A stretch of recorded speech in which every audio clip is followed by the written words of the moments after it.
Hello friends, good morning and welcome back. Chapter 9 શ્રેણી શ્રેઢીમાં ભાગ 4 આપણે આજે સ્ટાર્ટ કરી રહ્યા છીએ. દોસ્તો, આજના લેક્ચરમાં આપણે સ્વાધ્યાય 9.2 લાસ્ટ ટાઈમનું જે ચાલુ હતું એ જ કન્ટિન્યુ કરીએ છીએ. લાસ્ટ ટાઈમ આપણે સ્વાધ્યાય 9.2 સ્ટાર્ટ કરેલું. ઓકે, અને તમને મેં હોમવર્કમાં એવું કહેલું દોસ્તો કે જેટલા શક્ય હોય એટલા દાખલા પ્રયત્ન કરજો. ઓકે, આશા રાખું છું કે હોપફુલી તમે લોકોએ પ્રયત્ન ચોક્કસના કર્યા હશે. હા, હવે આમાંથી મને અમુક જે લાગે છે, આમ તો કદાચ એ 10મામાં આવી પણ ગયા હોય, છતાં મને લાગે છે ગણવા જેવા, તો એ હું તમને બતાવી રહ્યો છું. તો હવે આમાંથી 9મો દાખલો ધ્યાન આપજો. ઓકે, 9મો દાખલો જે છે એમાં પ્રત્યેક પ્રાકૃતિક સંખ્યા n માટે બે સમાંતર શ્રેણીના પ્રથમ n પદોના સરવાળાનો ગુણોત્તર. હવે જો, પ્રત્યેક પ્રાકૃતિક સંખ્યા n માટે, એટલે એને સંકેતમાં લખું તો for all n belongs to n માટે. હા, ટેક્સ્ટબુકમાં રકમ વાંચો, એને મેં સંકેતમાં લખ્યું છે. એના માટે બે સમાંતર શ્રેણીના પ્રથમ n પદો, ઓકે, નો સરવાળો. ખ્યાલ આવ્યો? તો ધારો કે હવે જોજો હું કઈ રીતે બે સમાંતર શ્રેણીઓ લઉં છું. આપણે બે ધારવાની છે. ઓકે, તો બે સમાંતર શ્રેણીઓ, ઓકે, ધારો કે તો એક શ્રેણી હું લઉં છું, આ રીતે લઉં છું, a plus D, a plus 2d and so on. બરાબર? અને છેલ્લું પદ લખવું હોય તો a plus n minus 1 into D. તથા બીજી શ્રેણી, આની યાદ લેવી પડે પણ હવે સંકેત તો બદલવા પડે ને. ઓકે, બે શ્રેણી આપી છે, બે સમાંતર શ્રેણીઓ એટલે અલગ અલગ છે. સામાન્ય તફાવત પણ અલગ છે, પ્રથમ પદ પણ અલગ છે. એટલે એને હું કેપિટલ A લઈ લઉં અને a વત્તા ડી આવું લઈ લો. એટલે આમાં પાછું પેલા મધ્યક સાથે કન્ફ્યુઝ ના થતા, અહીંયા મેં પદ તરીકે લીધું છે. અથવા તમે સંકેત બદલી કાઢો, કોઈ વાંધો નહીં. ઓકે, a વત્તા 2d બધું કેપિટલમાં લઈ લો. એ વત્તા પદો n જ છે, આ યાદ રાખજો. આ સ્મોલ એનનું કેપિટલ n નહીં કરી દેવાનું. ઓકે, ધારો કે આ રીતના આપણને બે શ્રેણીઓ આપેલી છે. ઓકે, હવે બંનેનો ગુણોત્તર, હવે જે આપેલી વિગત છે એ પ્રમાણે શું છે, આ બંને શ્રેણીઓના, બરાબર, બંને શ્રેણીઓના પ્રથમ કેટલા પદોનો? n પદોનો ગુણોત્તર. ઓકે, હવે આપણે પ્રથમ n પદોનો ગુણોત્તર એટલે સંકેત શું વાપરીએ છીએ? Sn. પણ હવે બીજી શ્રેણીનો ગુણોત્તર લેવો હોય તો એને હું s ડેશ n લઈ લઉં. બંનેને Sn સંકેત આપીએ તો કન્ફ્યુઝન લાગે. એટલે એ બેનો ગુણોત્તર, એટલે પહેલી શ્રેણીનો Sn ને બીજી શ્રેણીનો s ડેશ n, અથવા S1 ને S2 લઈ લો, નો પ્રોબ્લેમ. અને એ ગુણોત્તર તમને ઓલરેડી આપેલો છે. કેટલો આપ્યો છે? 5n પ્લસ 4 જેમ 9n પ્લસ 6. એટલે કે 5n પ્લસ 4 જેમ, એટલે અપોન કહેવાય ને, 9n પ્લસ 6. 9n પ્લસ 6 આ આપેલો છે, આ આપણને આપેલ છે. બરાબર કે નહીં? Okay, clear? રાઈટ. હવે તમારે શું કરવાનું? અહીંયા પેલું સરવાળા સૂત્ર છે ને આપણું Sn વાળું, એ વાપરવાનું. હવે Sn એ સપોઝ હું સ્મોલ a ને સ્મોલ ડી વાળી શ્રેણીને આ નીચે કેપિટલ વાળી શ્રેણી લઈ લઉં. બરાબર? તો તમે જુઓ કે માટે અહીંયા શું થાય? Sn. તો Sn એટલે આપણું સૂત્ર શું છે? n/2 into 2a plus n minus 1 into D. અને અપોન છેદમાં પણ પદો તો n જ છે, એટલે ફરી પાછું n/2, પણ હવે અંદર શું લેવાનું? Capital A, 2a plus n minus 1 into capital D. Okay, આ રીતે તમારે ગુણોત્તર લઈ લેવાનો. n પદોના સરવાળાનો ગુણોત્તર આપેલો છે, એમાં સૂત્ર વાપરી દીધું. હવે બંને બાજુથી શું થઈ ગયું? આ n/2 તો કટ થઈ જાય, બરાબર. હવે એ કટ થઈ ગયા પછી જે વધ્યું એ તમારી પાસે આવું વધ્યું, જો 2a plus n-1 into D અને અપોન 2a પ્લસ અહીં નીચે છેદમાં કેપિટલ લેટર, બરાબર છે, is equal two 5n + 4 upon 9n + 6. હવે જે પ્રશ્ન પૂછ્યો છે એ વાંચો. રકમમાં તમને એવું કીધું છે કે તેમના 18મા પદનો ગુણોત્તર મેળવો. તેમના 18મા પદનો ગુણોત્તર. ઓકે. હવે અહીંયા જે પણ આપ્યું છે ને એ 18મા પદનો ગુણોત્તર હોવો જોઈએ. તો આમાં છે ને થોડીક સામાન્ય બુદ્ધિ દોડાવવાની કે હું એનની કઈ કિંમત લઉં તો ઉપર બી 18મું પદ આવવું જોઈએ, નીચે બી 18મું પદ આવવું જોઈએ. હવે તમારે વિચારવાનું કે સપોઝ, જસ્ટ ફોર એક્ઝામ્પલ, આમાં કશું મને ખ્યાલ નથી પણ આપણે ફોર એક્ઝામ્પલ વિચારવાનું કે સપોઝ કે ભાઈ મેં n બરાબર 37 લીધા. જોજો, મેં આવું વિચાર્યું છે. હું કેટલા લઉં છું? n બરાબર 37. હવે 37 - 1 એટલે 36 થાય, 36. તો આ 36d થયું ઉપર, નીચે પણ 36d થયું. તો 2a + 36d છેદમાં પણ 2a + 36d. સંભળાય છે? બરાબર, ક્લિયર સમજાય છે? હવે ઉપર નીચેથી બે ઉડાડ દો. ઉપર નીચેથી બે ઉડાડ દો એટલે શું થઈ જાય? a + 18d અને a + 18d. આપણે કેટલામું પદ જોઈએ છે? 18મું પદ જોઈએ છે ને? હા, એક જ મિનિટ હો. હવે 18મું પદ એટલે શું થાય પહેલાં એ વિચારી લઈએ આપણે. તો a18, તો a18 એટલે શું થશે? આપણે an સૂત્ર લઈ લો. an એટલે a plus n-1 into D મુજબ. a18 લઉં તો અહીંયા કેટલા આવવા જોઈએ? a પ્લસ 18 ઓછા 1 એટલે 17 આવવા જોઈએ ને? હા, ઓકે, 17 આવવા જોઈએ, આવું મારું અનુમાન છે. આ જે મેં લખ્યું છે ને એ ખાલી તમારા જાણ ખાતર છે. એટલે હમણાં મેં 37 લીધા ને તો મને લાગે છે 37 નહીં, 35 લઈ લો. કેટલા લઈ લો? 35. એટલે કે જો મેં આ વિચાર્યું 18મું પદ એટલે a + 17d છે. ઓકે. આ એક્ઝામમાં મેં કહ્યું એમ લખવાની જરૂર નથી. મેં ખાલી મોઢે વિચાર્યું. મારે પેલી સહેજ ભૂલ પડી, 37 નહીં પણ 35 લઈ લો.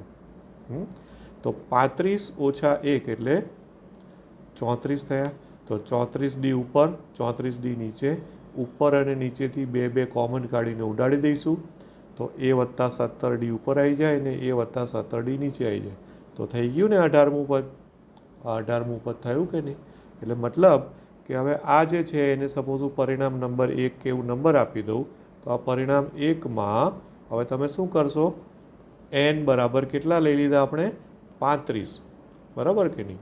n બરાબર 35 લઈ લો દોસ્તો. Okay, right. તો હવે પરિણામ 1માં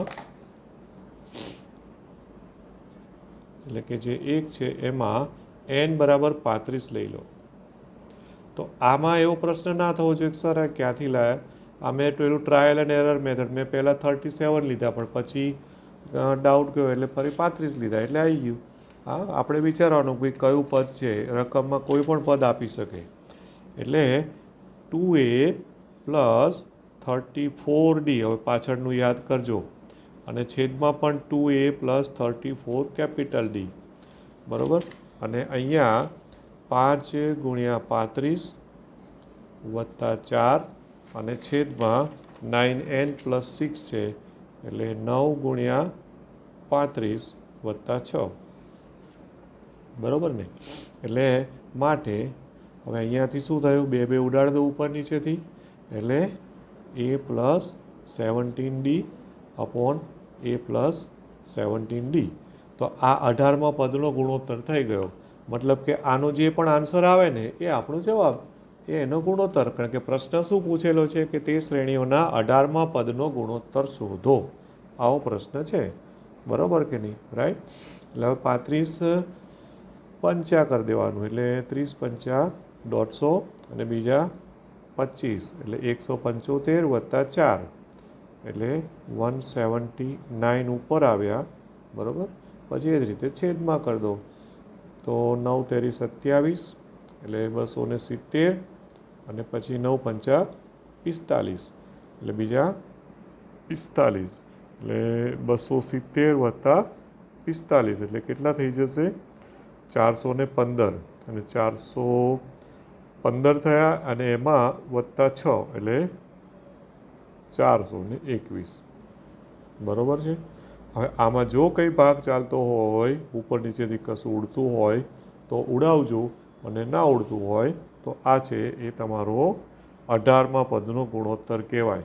કારણ કે આ જે છે ને એ તમારે આને A18 અને ભાગ્યા A18, ઉપરનું સ્મોલ અને નીચેનું કેપિટલ, ઇઝ ઇક્વલ ટુ આ જે પણ આવ્યું 179/421 અથવા તો A18 જેમ A18 ઇક્વલ ટુ ધીસ, એ આપણો આન્સર થઈ ગયો. ઓકે, બરાબર. તો આ રીતના આપણે આમાં દાખલાઓ તમારે પ્રયત્ન કરવાના રહેશે દોસ્તો. હા, બરાબર. હવે બીજો એકાદો દાખલો આપણે ટ્રાય કરીએ, જેમાં 15મો દાખલો છે. 15મા દાખલામાં રકમ જુઓ. જો એ અને બી વચ્ચેનું સમાંતર મધ્ય કરીને આપ્યું છે તો એનનું મૂલ્ય શોધો. 15મા દાખલાની રકમ જોજો. 15માં જે આપી છે ને વિગત, એ પ્રમાણે તમને આવું આપ્યું છે કે એ અને બી વચ્ચેનો સમાંતર મધ્યક. તો એ અને બી વચ્ચેનો સમાંતર મધ્યક, સમાંતર મધ્યક, એને આપણે કેપિટલ એ નામ આપી દો. યાદ છે ને સંકેત? અને એ આપેલો જ છે ઓલરેડી. કેટલો આપ્યો છે તમને? a⁴n વત્તા b⁴n અપોન a⁻n -1 વત્તા b⁻n -1 આપેલો છે. આ તમને આપેલ છે, બરોબર છે. એ અને બી વચ્ચેનો સમાંતર મધ્યક આપેલો છે. હવે પ્રશ્ન એ કર્યો છે આમાં કે તો એ અને એનનું મૂલ્ય શોધો. પ્રશ્ન શું છે આમાં?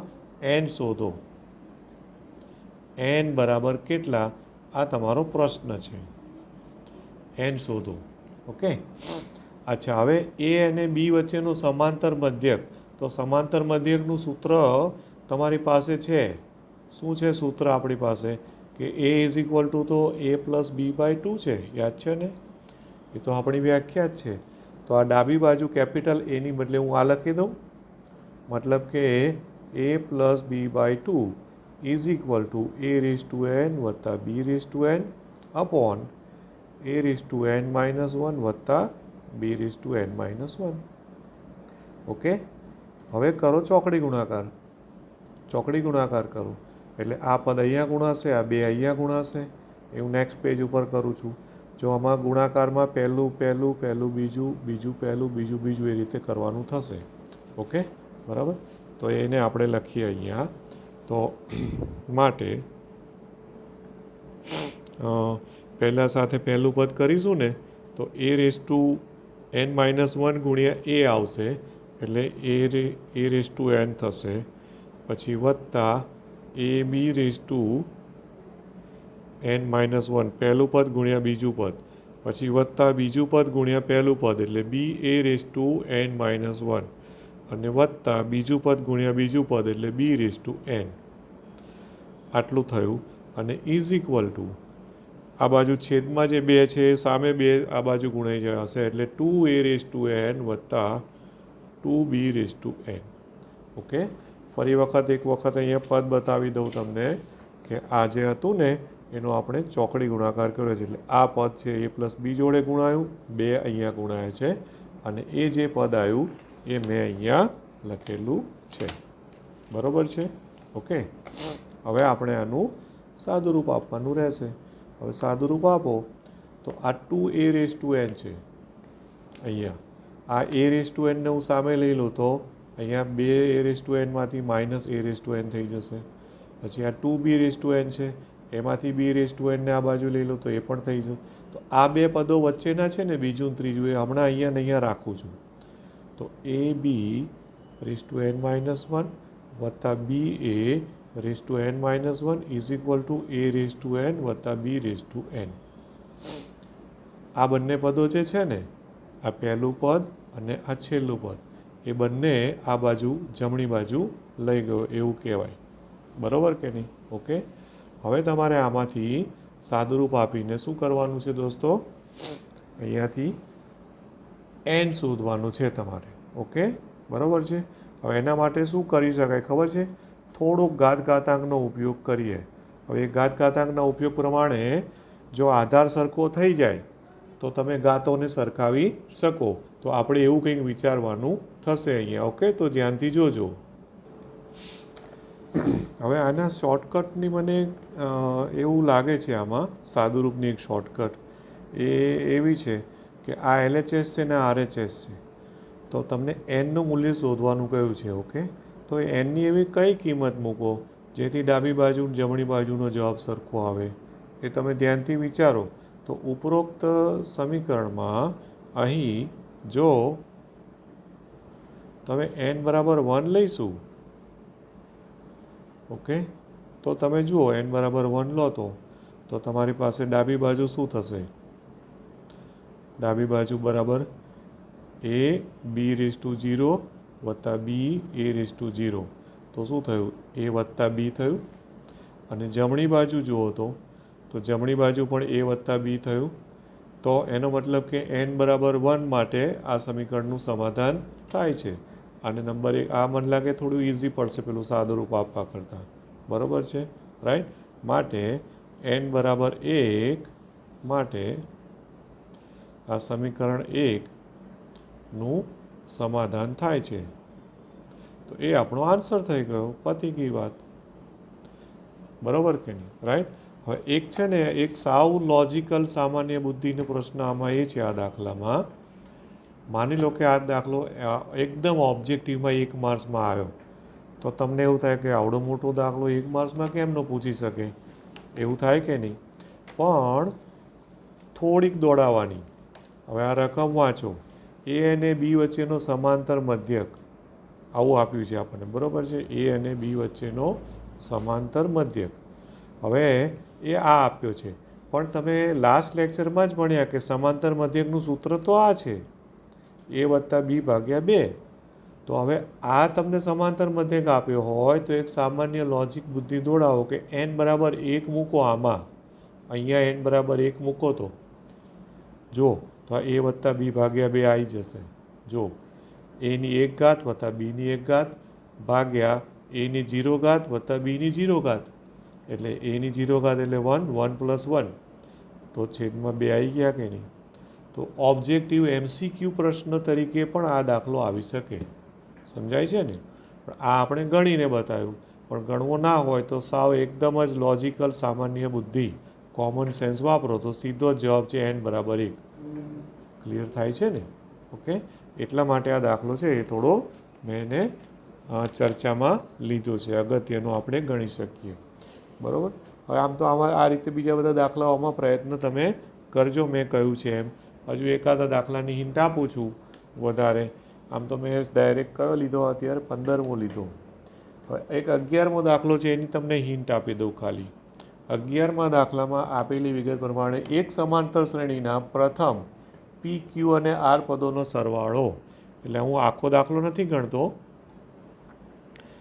p પદોનો સરવાળો એટલે SP. તો SP એટલે p પદોનો સરવાળો કેટલો આપ્યો છે? a આપ્યો છે. પછી q પદોનો સરવાળો b આપ્યો છે, તથા r પદોનો સરવાળો c. આવું તમને આપેલું છે. ઓકે, આ જે સંકેતમાં મેં લખ્યું, જે તમને રકમમાં આપેલી વિગત છે. હવે SPનો મતલબ શું? p/2 ઇન્ટુ બરાબર 2a, એટલે સમાંતર શ્રેણી તો એકની એક જ છે, એટલે બધામાં a અને d સરખા જ આવે. બરાબર? અને કેટલા પદો છે? p પદો છે, એટલે 2a + p - 1 into d is equal to a પછી ક્યુ બાય 2 ઇન્ટુ 2b બરાબર છે 2a જ આવશે ને આમાં પણ બરાબર 2a પ્લસ કેટલા પદો છે ક્યુ પદોનો સરવાળો છે એટલે q minus 1 into D is equal to b તથા ત્રીજો આર પદોનો સરવાળો સી છે આર પદોનો સરવાળો એટલે R by 2 into 2a plus R minus 1 into D is equal to C આ રીતના સૂત્રોનો ઉપયોગ થાય. હવે આ જે રકમમાં વિગત આપેલી ને એને મેં સાંકેતિક સ્વરૂપમાં તમને લખી આપી છે. હવે સાબિત કરો કે એવું કહી અને a upon p into q minus r plus b upon q into r minus p plus c upon r into p minus q બરાબર 0 એવું સાબિત કરવાનું કહ્યું છે. બરાબર છે. હા, તો એ અપોન પી તો અહીંયાથી તમે જુઓ કે એ અપોન પી અહીંથી તમે લઈ શકો એવું છો ઇમ્પ્લાઇઝ આ પીને આ બાજુ છેદમાં લઈ જાઓ દેખાય છે પી આ બાજુ છેદમાં જાય તો a upon p is equal to એટલે આ પી આ બાજુ જતા રહ્યા એટલે આટલું વધ્યું ને 1/2 વધ્યા 1/2 2a પ્લસ પી માઇનસ 1 ઇન્ટુ ડી પછી એ જ રીતે બી અપોન ક્યુ બરાબર બી અપોન ક્યુ તો એ થશે 1/2 ઇન્ટુ 2a પ્લસ ક્યુ માઇનસ 1 ઇન્ટુ ડી અને એ જ રીતે આ શું છે આરને આ બાજુ લઈ લો એટલે સી અપોન આર તો C upon R is equal to એટલે આ આર આ બાજુ જતા રહ્યા એટલે 1/2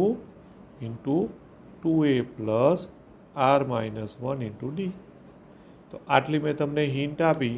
હવે અહીંયાથી આગળ તમારે વિચારજો કે આ a upon p b upon q c upon r એ જે પેલું પરિણામ છે ને સાબિત કરવાનું ત્યાં તમે મૂકી દેજો આ મૂકી દેવાનું છે 0 સાબિત કરવાનું છે એમાં અને ગુણ્યા જે પણ હોય અને સાદુરૂપ આપજો તો તમે પ્રયત્ન કરજો હોમવર્કમાં આગળ દાખલો ગણવાનો આ તમારે જાતે પ્રયત્ન કરવો.